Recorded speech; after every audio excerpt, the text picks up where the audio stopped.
Julius Randle, his case for All NBA. Is he first, second, third? Is he the most improved player? Just all things Julius Randle to sort of close the show today. Yeah, so let's close the show with this, the All NBA Julius Randle stuff.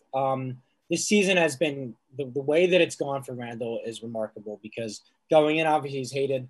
Then it becomes, hey, this guy's pretty good. Then it goes to, the Knicks Twitter goes on a fierce campaign to get him to the All-Star game, right? Julius Randle's an all-star. You couldn't escape a Knicks Instagram or Knicks Twitter post without seeing that everywhere in the comments. He gets to the All-Star game, and then it kind of shifts to, well, this guy's an All-NBA guy. He's a third-team All-NBA guy. Then it goes to the most improved player, and now it looks like he's a runaway for that. And now it's gotten to the point where it's, you had to put Julius Randle on the second team. And I just think it's remarkable to see how it's shifted. You said first team, no disrespect to him because he's been everything I could have ever asked for. But he doesn't have the numbers for first team. There's too many deserving guys there. But I do really think you can make the case for second team. And when looking at the second team, there's a few things to break down because obviously he's a forward. And there are three other forwards that are competing for two spots for the second team.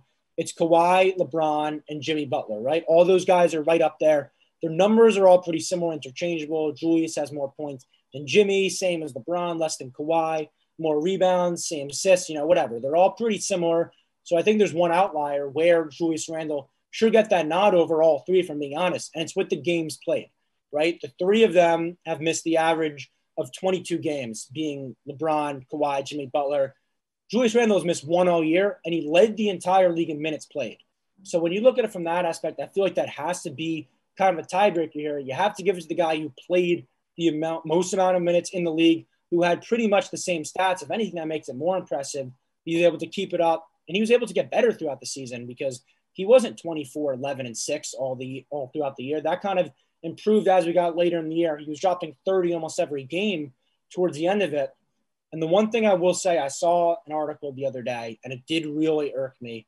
It was somebody, who has a vote. They were choosing their all NBA teams, and they didn't put Julius on the second team. They put him on the third, and they put LeBron above him. And the reasoning was that I know every year LeBron in and out is going to do it. I don't think Julius Randle can do it next year. I know LeBron will do it next year. So that's why I'm going LeBron. I think that's ridiculous that these people are voting on the award because it's all NBA for the 2020-2021 season. It's not throughout their career or anything like that. It's not a legacy award. That's the only thing that would hurt Randle here in the voting is the legacy award because obviously Kawhi and LeBron have multiple finals. Jimmy Butler's been to the finals. They're all bigger names, all bigger stars in that aspect, all bigger followings. But Julius Randle this season deserves it. He really does deserve second team. I strongly believe that, and it would be really a shame if he gets stripped from him just for simply not being the household name that the other guys are. Yeah, that's a great point that All NBA is a regular season award, and voters, no matter how unbiased you think they may be, they will look at it as a legacy award. They look at LeBron James. They don't see a guy who's missed half this season and who's been in and out of the lineup. They see a guy who's won 4 championships and has been a perennial player throughout his career. They look at LeBron from a career and they say, oh, he's been like this every year. Therefore, let's put him second team, first team, whatever the case may be, right? And that's a huge problem because Randle, like you said, he might not have another season like this. As much as it hurts me to say, I love Randle, but this isn't, this could be an anomaly here, right?